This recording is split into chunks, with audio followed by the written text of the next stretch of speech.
যখন আমরা গাড়ির পিছনে দৌড়াচ্ছি তখন ছাত্র শিবির দেশের পিছনে দৌড়াচ্ছে। আমার পিছনে দৌড়ানো বন্ধ করতে হবে। আমাদের গাড়ির পিছনে দৌড়িয়ে লাভ হবে না, আমাদের দেশের পেছনে ছুটতে হবে। আমার জানা নেই কোনো ছাত্র সংগঠন এরকম আয়োজন বাজেটকে সামনে রেখে তরুণদেরকে অ্যাড্রেস করে আর কেউ করছে কিনা। করে থাকলে ভালো, কিংবা না করলে করার সুযোগ আছে, করা উচিত। আমি বলছি না ছাত্র শিবিরই করে শেষ হয়ে যাক, করা উচিত। আমাদের গাড়ির পিছনে যত দৌড়ানো দরকার তার চেয়ে আমাদের দেশের পিছনে, সূচকের পিছনে। আপনি দেখবেন এখানে প্রবন্ধকার বাংলাদেশ, ভিয়েতনাম, থাইল্যান্ড, দক্ষিণ কোরিয়া, ভারত সূচকগুলো দিয়েছে।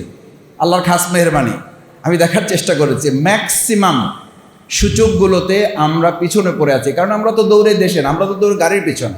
এবং এটা যে শুধু 2026-এ দৌড়ানো হচ্ছে তা না, এরকম দৌড়িয়ে আমাদের বহু ছেলেদেরকে গাড়ির নিচে পড়ে মারাও যেতে হয়েছে।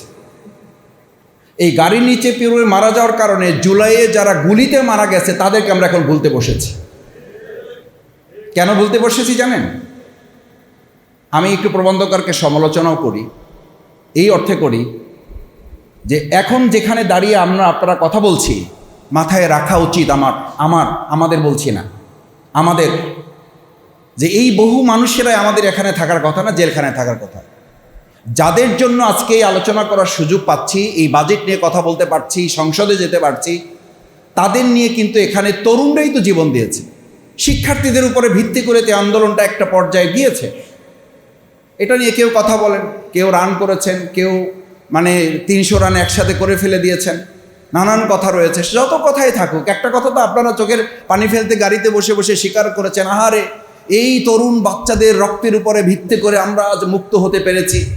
তো মুক্ত হতে পেরেছি, তাদের কথা কোথায়? আমি প্রথমেই বলতে চাই, জুলাই আন্দোলনে যে সমস্ত তরুণ শহীদ পরিবারদেরকে রক্তের এবং গুলির মুখে দাঁড়াতে হয়েছে, তাদের কথা অবশ্যই বাজেটে সম্পৃক্ত করে তাদেরকে অগ্রাধিকার ভিত্তিতে রাখতে হবে। আপনি কোথায় আলোচনা করছেন? আপনি কি জানেন যে এখন আবু সাঈদকে বলা হচ্ছে সে এডিক্টেড ছিল এবং সে আরো অনেক কিছু ছিল। এই কথা যারা বলে তারা এখন আমাদের চোখের সামনে, তারা বাইরে, তাদেরকে গ্রেপ্তার করা হয় না, তাদেরকে গ্রেপ্তার করতে হবে। না হলে আপনি নিশ্চিত থাকেন আপনাকেও কালকে গ্রেপ্তারের জন্য, আপনি জুলাই যোদ্ধা পরিচয় দিবেন, জুলাই কার্ড দেখাবেন, আপনাকে গ্রেপ্তারের জন্য ব্যবস্থা করা হবে। কারণ কোনো ফ্যাসিস্টই, আমি তো বরং অবাক হই যে বিগত ফ্যাসিস্ট 17 বছরে তৈরি হয়েছে, আর বর্তমান কোনো নব্য ফ্যাসিস্ট তৈরি হইতে তারও সময় লাগতেছে না। 2 মাসে ফ্যাসিস্ট তৈরি হয়ে যাচ্ছে, 3 মাসে ফ্যাসিস্ট তৈরি হয়ে যাচ্ছে। আমাদের পার্শ্ববর্তী একটা রাষ্ট্রে তারা পেয়েছে জুলাই থেকে তৈরি হওয়া বালেন্দ্র শাহ, সে এসেই প্রথম প্রাইভেট স্কুলগুলো বন্ধ করে দিয়ে একটা যুগান্তকারী সিদ্ধান্ত নিয়ে বলল, সরকারের, আমি মন্ত্রী, আমার সন্তানও এই সরকারি স্কুলে পড়তে হবে, বাধ্য। আমার শিক্ষামন্ত্রী, নকল করা যাবে না, পড়তে হবে। এই ডায়লগ দিয়ে আমাদের তরুণদেরকে এখন ট্রোলের মুখে পড়েছেন। কই, আপনি তো এরকম একটা যুগান্তকারী সিদ্ধান্ত নিতে পারলেন না। কারণ আমরা বালেন্দ্র শাহ পাই নাই, আমরা পেয়েছি আমাদের উপরে চাপিয়ে দেওয়া একজন বাইরে থেকে এসে প্রধানমন্ত্রী, যাকে ডক্টর মাহমুদুর রহমান বলেছিলেন, আমার কথা না, ডক্টর মাহমুদুর রহমান বলেছিলেন, জনাব তারেক রহমান, আপনি বক্তব্য দিয়েছেন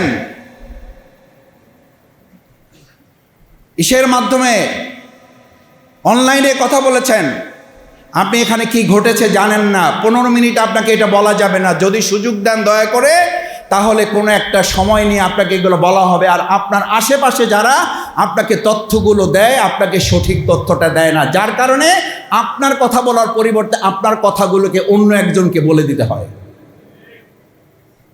আবার যে বলে সেও আবার আরেক জায়গা থেকে যুক্ত হয়ে বাংলাদেশে ওখানে গুম থাকা অবস্থায় কথা বলেছেন বলে কথিত আছে। সম্মানিত সাংবাদিকবৃন্দ, উপস্থিত সুধীমণ্ডলী, তরুণরা, এরকম কোনো পরিস্থিতিতে বাজেট নিয়ে খুব আলোচনা করে লাভ হবে না। কারণ কি জানেন? আমরা সংসদে কথা বলার সংসদ অধিবেশনের মুলতবি হওয়ার ফাঁকে যখন লেজার হয় আর কি, ব্রেক হয়, আমরা বলি, নিজেরা হাসাহাসি করি, স্কুল ছুটি হয়েছে, চলেন একটু চা খাই। তো চা খাওয়ার ফাঁকে সরকার এবং আমরা যারা আছি সবাই মিলে আলোচনার একটা কথা, নাই, নাই এবং নাই। আমাদের শ্রদ্ধেয় অন্তর্বর্তীকালীন সরকারের মাননীয় প্রধান উপদেষ্টা 3 zeros কথা বলেছিলেন, আর আমরা এখন এই সরকারে বলি এই সরকারে 3 0 আছে, এটাও 3 zeros। সেটা হলো নাই, নাই এবং নাই। মাননীয় স্পিকারের কাছে যখন সংসদ সদস্যরা বলেন আমার হাসপাতালটা অসুস্থ, এটাকে একটু সুস্থ করার উদ্যোগ নেবেন মাননীয় স্পিকার, আপনি একটু মন্ত্রী মহোদয়ের দৃষ্টি আকর্ষণ করবেন। স্পিকারের জায়গা থেকে তখন তিনি বলেন আমার এলাকারও একই অবস্থা, আমি তো এটা বলতেও পারি না, আমি এমন জায়গায় আছি আমার তো বলারও সুযোগ নাই, আপনি আমার পক্ষ হয়ে একটু বলে দেন, আপনাকে 1 মিনিট সময় বাড়াই দিলাম। This is scenario. এটাকে আমরা বলে থাকি সর্বাঙ্গে ব্যথা, ওষুধ দেবেন কোথায়। মাননীয় বিরোধী দলীয় নেতা তার সংসদীয় বক্তব্যের প্রথম অধিবেশনে কনক্লুশনে যখন বললেন দুটো জায়গায় আমাদেরকে একমত হতে হবে, শিক্ষা এবং স্বাস্থ্যে বাজেটে আমাদের অগ্রাধিকার দিতে হবে। মাননীয় প্রধানমন্ত্রীর বক্তব্য তো আমি সামনে থেকে শুনেছি, সামনাসামনি। আমি ছোট মানুষ, সৌভাগ্য যে একেবারে বলা যায় ফেস টু ফেস বসার সুযোগ আর কি, যদিও এক বেঞ্চ পড়ে, কিন্তু ফেস টু ফেস বসার সুযোগ এবং কথা বলার স্কোপ আছে, মানে কথা শোনার একদম আই কন্ট্যাক্টে কথা শোনার সুযোগ আছে। আমি তো শুনেছি উনি বলেছেন যে মাননীয় বিরোধী দলীয় নেতা আমির জামাত ডাক্তার শফিকুর রহমান যে শিক্ষা এবং স্বাস্থ্যের অগ্রাধিকারের ব্যাপারে বলেছেন, এটার ব্যাপারে একমত। কিন্তু আমরা তো এখন পর্যন্ত যা প্রস্তাবের আলোচনা দেখছি 9 লক্ষ কোটি টাকার বাজেটের মধ্যে স্বাস্থ্য এবং শিক্ষাকে রাখা হয়েছে 3য় এবং 4র্থ ধাপে রেখেছেন, ভালো কথা।